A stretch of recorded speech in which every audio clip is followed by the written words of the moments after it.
Hello friends, welcome to my channel Commerce Wadi. Today we are going to continue our chapter 2 of economics, consumers equilibrium and demand. इसका मैंने शुरू का chapter आपको पहले पढ़ा दिया है वीडियोस में। मैं उसकी लिंक डिस्क्रिप्शन में डाल दूंगी तो आप देख लीजिएगा। आज हम इसका थर्ड पार्ट शुरू करते हैं। इंडिफरेंस कर्व, जो यूटिलिटी होती है वो एक साइकोलॉजिकल फिनोमिना होती है। मतलब हम उसे कैलकुलेट नहीं कर सकते, हम कभी भी यूटिलिटी को नंबर्स में डिफाइन नहीं कर सकते। हम सिर्फ अपनी प्रेफरेंस बता सकते हैं, हम उसे सिर्फ कंपेयर कर सकते हैं कि हमको क्या पसंद है। अब देखिए, हम किसी भी कमोडिटी को हम कैसे बता सकते हैं कि हमारी प्रेफरेंस क्या है। 3 तरीक़ों से, कि मुझे x पसंद है y से ज़्यादा, या मुझे y पसंद है x से ज़्यादा, या मुझे दोनों ही पसंद है। तो जब ये सिचुएशन आएगी कि मुझे दोनों कमोडिटीज़ पसंद है, तो उस सिचुएशन को हम कहेंगे इंडिफरेंट। मतलब कि कोई भी कंज्यूमर किन्हीं 2 कमोडिटीज़ के लिए इंडिफरेंट है। अब इंडिफरेंस का मतलब क्या होता है कि दोनों कमोडिटीज़ किसी भी कंज्यूमर को सेम लेवल ऑफ सेटिस्फेक्शन दे रही हैं और वो उन दोनों कमोडिटीज़ को इक्वली प्रेफर करता है। यदि हम ये सारे कॉम्बिनेशंस 2 कमोडिटीज़ के जो किसी भी कंज्यूमर को सेम लेवल ऑफ सेटिस्फेक्शन दे रहे हैं, इनको यदि हम किसी ग्राफ में डिपिक्ट करेंगे तो उसे हम कहेंगे इंडिफरेंस कर्व। इंडिफरेंस कर्व का मतलब होता है वो कर्व जो कि सारे कॉम्बिनेशंस दिखाता है 2 कमोडिटीज़ के जो किसी भी कंज्यूमर को सेम लेवल ऑफ सेटिस्फेक्शन दे रहे हैं। Next is indifference schedule. देखिए, ये एग्जांपल है उसका, तो आपको यहाँ से अच्छे समझ में जाएगा। इंडिफरेंस स्केड्यूल में देखिए 5 कॉम्बिनेशंस हैं एप्पल और मैंगो के।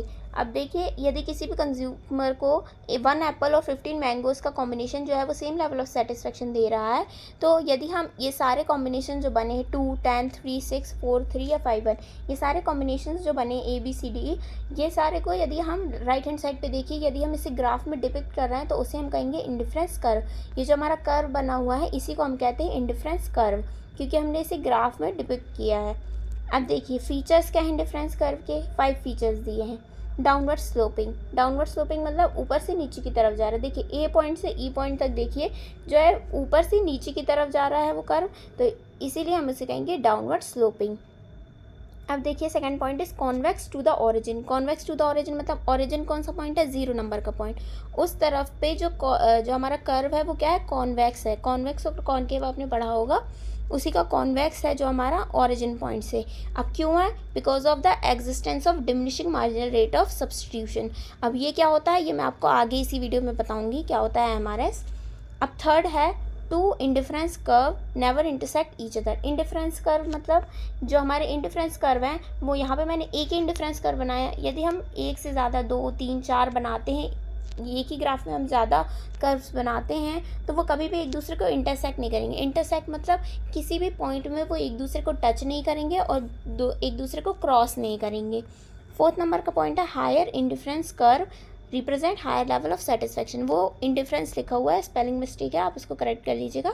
Higher indifference curve represent higher level of satisfaction, मतलब जितना हाई इंडिफरेंस कर्व बनेगा वो उतना ही हाई लेवल ऑफ सेटिस्फेक्शन को रिप्रेजेंट करता है। 5th नंबर का पॉइंट है an indifference curve never touches X और वाई एक्सिस।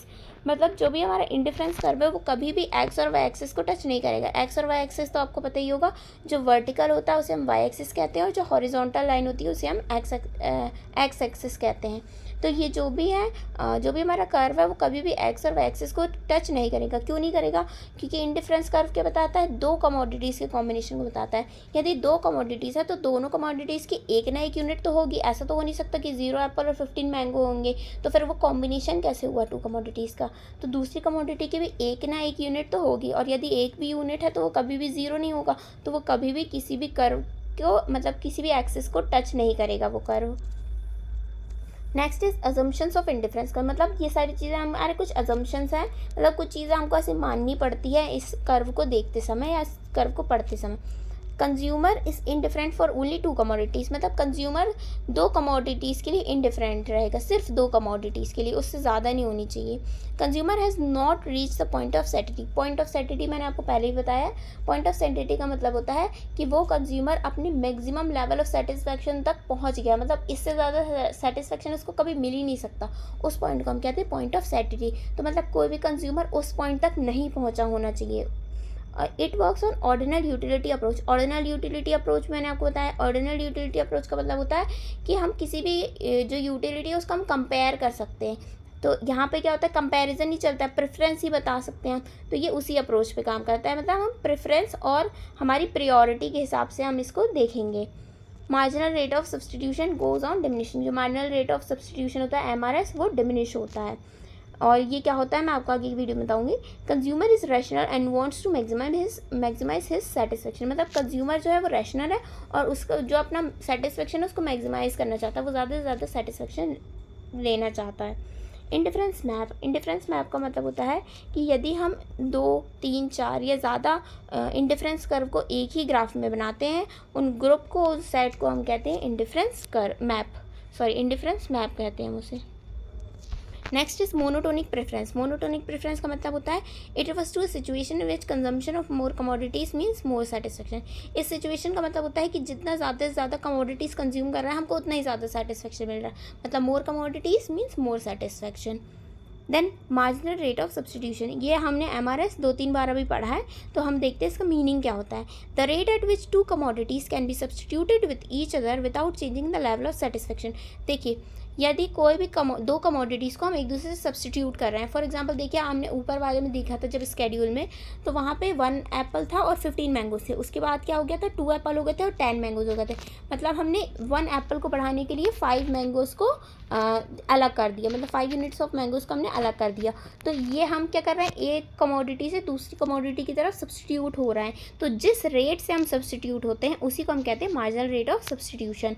अब जो MRS है वो डिमिनिशिंग होता है, मतलब डिक्रीज़ होता है, कम होता जाता है, धीरे धीरे करके जो रेट है वो कम होता जाता है। क्यों होता है, क्योंकि law of diminishing marginal utility की एप्लीकेबिलिटी के कारण।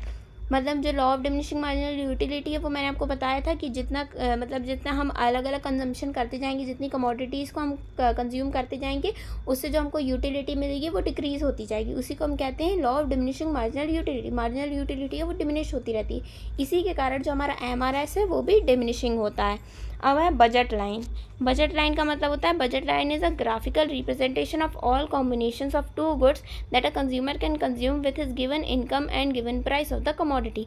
बजट लाइन का मतलब होता है वो ग्राफिकल रिप्रेजेंटेशन जो 2 गुड्स की होती है, जैसे कि हमने फॉर एग्जांपल अभी ऊपर देखा था, पर ये जो बजट लाइन है ये थोड़ा डिफरेंट होता है। 2 कमोडिटीज़ हैं हमारे पास, उनके हम कॉम्बिनेशन बनाएंगे, इस तरीके से बनाएंगे जो कंज्यूमर की इनकम है वो हमारे पास पहले से गिवन रहेगी और जो कमोडिटीज़ का प्राइस है वो भी हमारे पास गिवन रहेगा।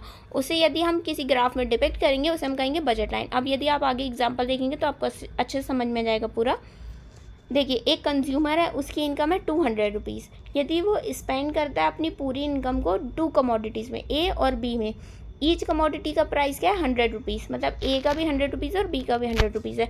यदि हम A को एप्पल ले लेते हैं और B को बनाना ले लेते हैं, अब यदि किसी भी कंज्यूमर की इनकम 200 रुपीज़ है तो वो कैसे खर्च करेगा। यदि 1 किलो ऑफ एप्पल्स जो है 1 kg ऑफ एप्पल्स जो है वो 100 रुपीज़ के और 1 kg ऑफ बनाना जो है वो भी 100 रुपीज़ के, तो वो फर्स्ट कॉम्बिनेशन क्या होगा, वो 1 kg ऑफ एप्पल खरीदेगा और 1 kg ऑफ बनाना खरीदेगा। नेक्स्ट कॉम्बिनेशन क्या होगा, वो 2 kg ऑफ एप्पल खरीदेगा और एक भी बनाना नहीं खरीदेगा, या तो फिर वो बिल्कुल भी एप्पल नहीं खरीदेगा और 2 kg ऑफ बनानास खरीदेगा। अब देखिए यदि वो ऐसा यदि वो इन कॉम्बिनेशन में खरीद रहा है तो सिर्फ यही 3 पॉसिबल कॉम्बिनेशन है, इसके अलावा कोई भी कॉम्बिनेशन नहीं है जो वो खरीद सकता है या वो ले सकता है, कंज्यूम कर सकता है। तो ये जो जितने भी पॉसिबल कॉम्बिनेशन है, ये 3 हमारे पास पॉसिबल कॉम्बिनेशन है। यदि हम इन कॉम्बिनेशंस का एक ग्राफ में रिप्रेजेंट करते हैं तो उसे हम कहते हैं बजट लाइन। नीचे देखिए एक एग्जांपल के लिए मैंने बनाया है एक बजट लाइन, जो PQR है, ये तीनों कॉम्बिनेशंस हैं। इसे यदि हम एक लाइन में डिपिक्ट कर रहे हैं तो इसी को हम कहते हैं बजट लाइन। अब देखिए बजट सेट क्या होता है। All the bundles or combinations that can be consumed with given income and price are called budget set। अब देखिए बजट सेट क्या होता है, जो भी बंडल्स और कॉम्बिनेशंस होते हैं जो कंज्यूम करते हैं, मतलब कोई भी कंज्यूमर जो उससे कंज्यूम कर रहा है अपनी गिवन इनकम और given price of a commodity से, उसे हम कहते हैं बजट सेट, मतलब उस बंडल्स और कॉम्बिनेशंस को हम कहते हैं budget set. Shift in budget line क्या होता है, बजट लाइन में शिफ्ट इनवर्स और outward due to following reasons. अब बजट लाइन या तो इनवर्ट शिफ्ट होगी, मतलब या तो अंदर की तरफ शिफ्ट होगी, या तो आउटवर्ड शिफ्ट होगी, मतलब बाहर की तरफ शिफ्ट होगी। तो उनके ये रीजंस हमारे दिए हैं, हम इनको एक एक करके पढ़ेंगे। Change in income of consumer.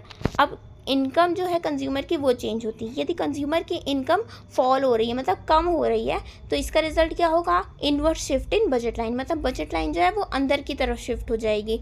यदि कंज्यूमर की इनकम बढ़ रही है, राइज हो रही है, तो जो बजट लाइन है वो आउटवर्ड शिफ्ट होगी, मतलब बाहर की तरफ शिफ्ट होगी। अब change in price of both the commodities, यदि दोनों कमोडिटीज़ का प्राइस चेंज होता है, यदि कंज्यूमर की इनकम में कोई भी चेंज नहीं आता, पर जो प्राइस है कमोडिटीज़ का, दोनों कमोडिटीज़ का, एक नहीं दोनों कमोडिटीज़ का इंक्रीज़ हो रहा है, तो इनवर्ड शिफ्ट होगा बजट लाइन में। और यदि दोनों कमोडिटीज़ का प्राइस डिक्रीज़ हो रहा है तो आउटवर्ड शिफ्ट होगा बजट लाइन में।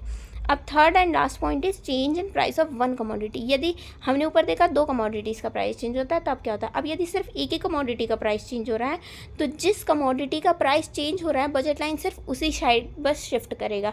यदि ए कमोडिटी का प्राइस चेंज हो रहा है तो ए साइड पे जो हमारी बजट लाइन रहेगी वो वहाँ पे शिफ्ट करेगी, यदि बी साइड पे हो रहा है तो बी साइड पे बस शिफ्ट करेगी।